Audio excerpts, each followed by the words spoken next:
सरकार विकास का दावा करती है और दलितों पिछड़ों की आप राजनीति करते हैं, तो बहुजन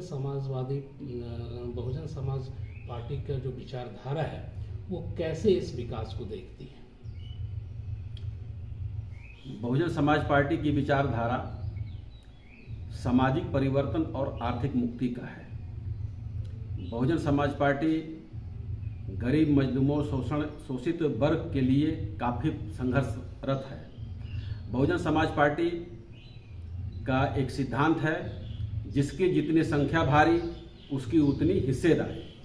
उस हिसाब से बहुजन समाज पार्टी लगातार पार्टी का काम कर रही है। जैसे कि आप अभी देखे होंगे कि उत्तर प्रदेश में नगर निकाय का चुनाव हो रहा है।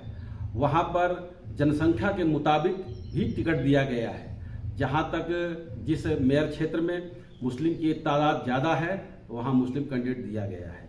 इसी तरह से जो बहुजन समाज पार्टी का मिशन है, वह जिसकी जितनी संख्या भारी उसके उतनी हिस्सेदारी के तहत ही काम किया जा रहा है।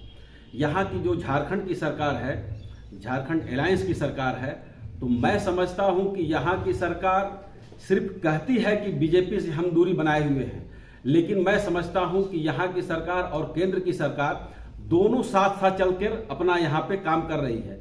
जिस तरह से आए दिन अखबारों में यह देखने को मिलता है कि कोयला चोरी के मामले में अखबार आए दिन बड़े बड़े होर्डिंग, बड़े बड़े न्यूज के तहत इस कोयला चोरी को उजागर करते हैं, लेकिन जिस पर न केंद्र सरकार का कोई मंत्री बोलता है, न राज्य सरकार का कोई मंत्री बोलता है, और बातें सिर्फ प्रशासन पे इधर उधर करके रख दी जाती है।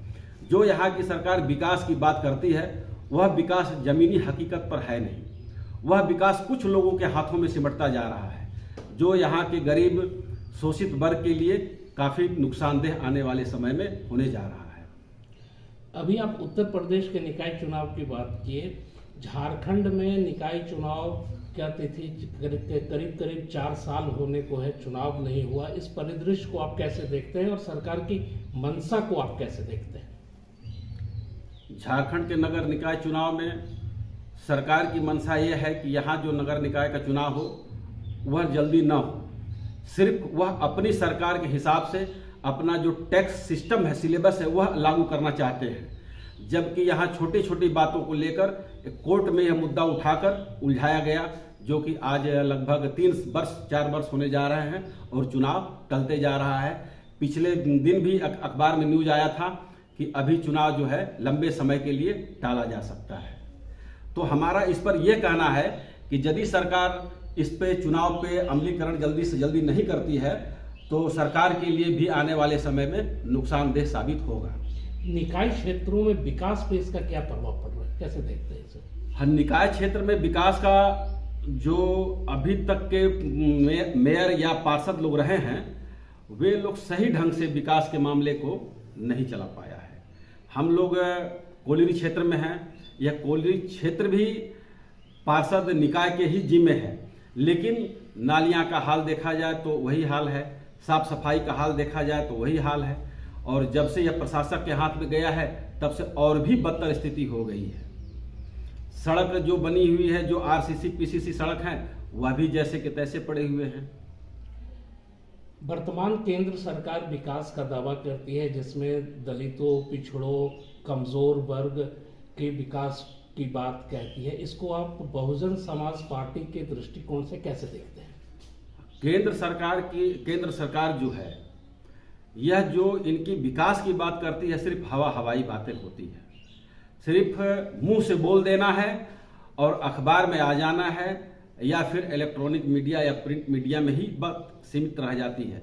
जैसे कि अगर देखा जाए हकीकत में, तो जो मूलभूत की सुविधा है, जैसे बच्चों की सुविधा, पढ़ाई का लेकर, उस चीज को केंद्र सरकार दिन पर दिन किसी न किसी तरीके से खत्म करते जा रही है, और शिक्षा इतनी महंगी होते जा रही है जिसमें कि गरीब वर्ग तो पढ़ा ही नहीं पा रहा है। सरकारी स्कूलों के यह हाल ये हो गया है कि वहाँ भी सिर्फ टाल मटोल वाली, घाल मेल वाली बातें ही चल रही है। बहुजन समाज पार्टी की जो विचारधारा है, उसको आप विकल्प के तौर पे कैसे देखते हैं? हाँ, बहुजन समाज पार्टी इस देश के लिए विकल्प है। अभी तक का जो शासन यहाँ चला, चाहे कांग्रेस पार्टी चलाई हो या नेशनल फ्रंट मिलकर चलाया हो या फिर भारतीय जनता पार्टी चला रही हो, इसके अलायंस में जो लोग हैं, इसका विकल्प बहुजन समाज पार्टी आने वाले समय में बहुत जल्द ही बनेगी। क्योंकि बहुजन समाज पार्टी का सिर्फ एक ही मिशन है, सामाजिक परिवर्तन और आर्थिक मुक्ति। सामाजिक परिवर्तन इसलिए कि सामाजिक स्थिति जो गरीबों का, शोषितों का रहा है, उसको यहाँ पे बदलना है। जिस तरह के हमारे मान्यवर कांशीराम साहब इस बात को कहते थे, कलम का पैमाना देकर, उस पैमाने के हिसाब पे बहुजन समाज पार्टी आने वाले समय में काम करेगी। और जो विकास की बातें हैं, तो विकास जब उत्तर प्रदेश में बहन जी 2007 से लेकर 2012 तक कार्यकाल में मुख्यमंत्री थी, उस जमाने में उत्तर प्रदेश का विकास नजर आया। लगभग 7.5 लाख नौकरियां दी गई, जिसमें कि सफाई कर्मी की नियुक्ति 1,08,000 की गई थी, जो कि आज तक हिंदुस्तान में ऐसी वैकेंसी कभी नहीं की गई। 24 में परिवर्तन देखते हैं। हाँ, 24 में परिवर्तन होगा। बहुजन समाज पार्टी परिवर्तन करेगी। इस बार वोटर भी यह मन बना चुके हैं, लोग भी यह मन बना चुके हैं कि विकल्प के तौर पर सिर्फ बहुजन समाज पार्टी ही सामने है। क्योंकि जो बहुजन समाज पार्टी के नेता हैं, बहन कुमारी मायावती जी जो राष्ट्रीय अध्यक्ष हैं, उनको लोग अपना विकल्प मान लिया है कि वह इस देश में शासन, प्रशासन और कानून की जो व्यवस्था बनती है चुस्त दुरुस्त, वह बहन जी के ही देखरेख में चलता है। और यदि बहन जी इस देश का प्रधानमंत्री बन गई तो यह समझा जाएगा कि पूरा देश एक कानून व्यवस्था के तहत बहुत चुस्त दुरुस्त चलेगा।